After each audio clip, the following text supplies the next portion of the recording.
Bismillahirrahmanirrahim. Assalamualaikum warahmatullahi wabarakatuh. Baik Ananda sekalian, hari ini kita akan mempelajari tentang al-kinayah. Nah, mari kita lihat pengertian dari kinayah. Al-kinayatu lafdun utliqa wa uridu bihi lazimun ma'nahu ma'a jawazu iradatu dzalika makna.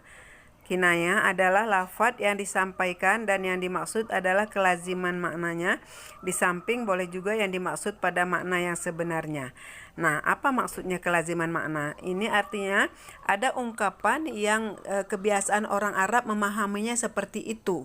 Ya, di dalam bahasa Indonesia ada juga idiom. Jadi kalau kita mengerti tentang idiom di dalam bahasa Indonesia, sudah agak gampang kita memahami kinayah ini.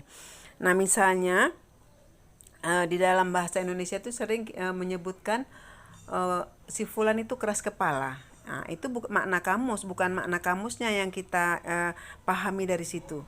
Tetapi kalau misalnya keras kepala itu artinya orang yang susah dinasehati, orang yang tidak mau menerima nasihat. Nah, itulah idiom di dalam bahasa Indonesia contohnya. Nah, sedangkan di dalam bahasa Arab itu kelaziman yang dipahami oleh orang Arab itu pula, ya. Misalnya Ali kathirur ramad, si Ali itu banyak abu dapurnya, banyak debunya. Apa maksudnya banyak debu di sini? Banyak debu, kebiasaan orang Arab adalah orang yang sering masak. Sering masak berarti banyak tamunya. Banyak tamunya berarti orang yang dermawan. Jadi orang yang dermawan di dalam ungkapan orang Arab itu sering disebut dengan kasirur ramad. Nah, kemudian di dalam ayat Al-Quran juga diungkapkan wamra'atu hammalatal hatab, ya, dan istrinya yang pembawa kayu bakar. Itu maksudnya bukan membawa kayu, ya, tetapi dia itu adalah menebar fitnah.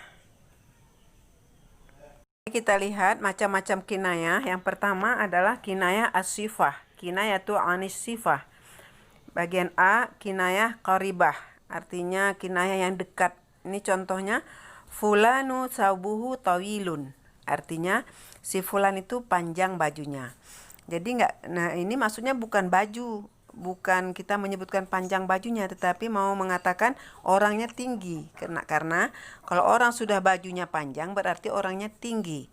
Nah, jadi untuk mengatakan orang yang tinggi itu bukan menurut kinayah itu bukan si fulan itu tinggi sekali, tapi panjang bajunya. Nah, ini artinya orangnya tinggi. Kemudian yang B, kinayah ba'idah, ya. Contohnya huja yadubu 'alal 'asa, artinya si Juha berjalan dengan tongkatnya. Apa artinya itu? Ini menandakan si Juha sudah tua. Nah, kita lihat macam-macam kinayah yang kedua, yaitu kinayah an mausuf. Huwa haris ala ma lahu, artinya dia penjaga hartanya. Jadi di dalam ungkapan orang Arab, kalau disebut dia penjaga hartanya itu berarti orang pelit. Dia selalu menjaga hartanya, itu berarti orang yang pelit. Dia tidak mau berbagi dengan orang lain. Nah, kemudian yang ketiga adalah kinayah an-nisbah. Nah, mana contohnya? Al-mujiddu yatba'u dhilluhu, artinya kemuliaan itu mengikuti bayangannya. Jadi bayangannya bukan al-mujiddu itu kan sifat, ya, kemuliaan mengikuti bayangannya. Nah, sekarang kita lihat tujuan kinayah, ya. Ananda sekalian, yang pertama adalah untuk menjelaskan. Misalnya qara'a Ahmad sinnahu, artinya Ahmad menghentakkan giginya. Nah, itu dalam kinayah itu disebut adalah si Ahmad itu marah. Orang kalau sudah marah menghentakkan giginya. Nah, kemudian yang kedua untuk meringkas kalimat, ya. Misalnya fulanu mahzulul fasli, artinya si fulan itu kurus anak sapinya. Itu adalah kinayah untuk orang yang dermawan.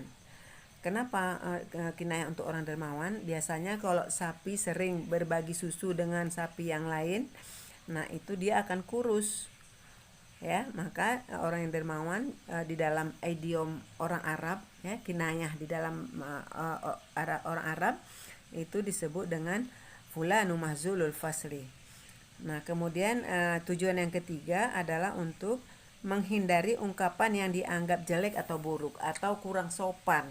Misalnya di dalam bahasa Indonesia kita sering menyebutkan kalau mau ke kamar mandi itu, oh saya mau ke belakang, itu artinya mau ke kamar mandi untuk lebih sopan gitu ya. Nah, di dalam contoh di dalam ungkapan orang Arab misalnya huwa saqilus sam'i, artinya dia berat pendengarannya atau tuli. Jadi di dalam bahasa Indonesia itu mungkin hampir sama dengan bahasa Arab untuk dalam hal ini ya, dalam huwa saqilus sam'i ini dia agak berat pendengarannya. Jadi kalau kita mengungkapkan dia itu tuli, nah itu agak kasar. Nah, jadi tujuan kinayah ini untuk memperhalus bahasa, ya, untuk memperhalus pendengaran gitu. Misalnya dia kurang penglihatannya, nggak kita bilang dia itu buta gitu ya. Nah, kita lihat tujuan kinayah berikutnya adalah untuk memelihara kesopanan.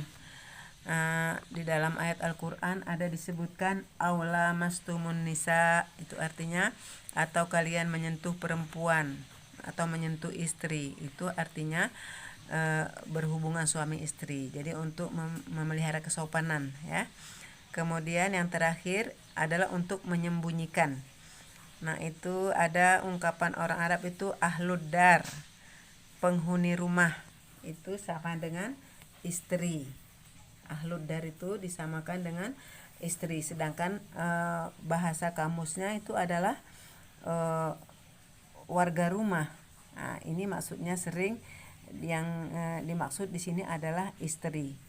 Nah, di dalam bahasa Indonesia juga sering kita dengar ini ya, menyebutkan orang rumah.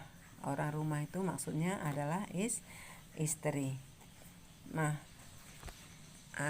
demikian. Mudah-mudahan Ananda semuanya bisa memahami